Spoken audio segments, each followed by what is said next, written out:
Hozirgi zamon yoshlarniki bo'lib qoldi. Mana shunaqangi hamma ular yosh bolalar yashab bersa bo'ldi. Biz yoshligimizda samakatdan yurmaganmiz. Biz hozir sizlar bilan ko'rib chiqadigan xonadonimiz 15 sotixli 7 ta xonasi bilan aka narxini boshidan aytib 64 mingga baholanayotgan mana shunaqangi chiroyli xonadonga kelganmiz. Sizlar bilan bitta ko'rib video obzorini qilib chiqamiz. Hozir sizlar bilan ko'rib chiqadigan xonadonimiz mana shunaqangi navesi bor. Betga 2 ta 3 ta bemalol mashina siqadi. Eshikdan, asosiy eshikdan kirishimizga mana shunaqangi yopiq garaj qilingan aka. Endi mana bu kirishimizga o'ng qo'ldan boshlasak, bu tomonida 3 ta xonasi bor. Remontlari yaxshi holatda kelib, yashashni boshlayverasiz. Hamma sharoitlari bor. Xo'p, shu turgan, ko'rinayotgan, videoda ko'rinayotgan barcha narsalar bilan shunda sotuvga qo'yildi.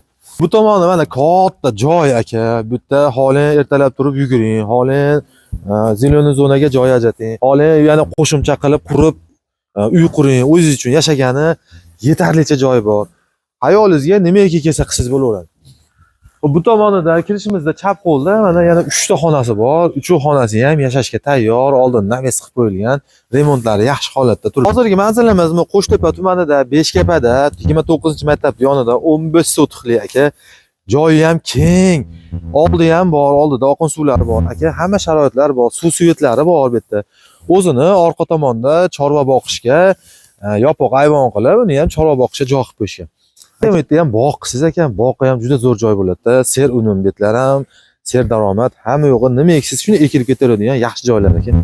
Xo'p, narxini 64 ming deyishdi. O'zi xonadon egalari 70-80 mingdan tushdi. Biz siz uchun talashib, narxini arzonlashtirib 64 mingga tushirib qo'ydik.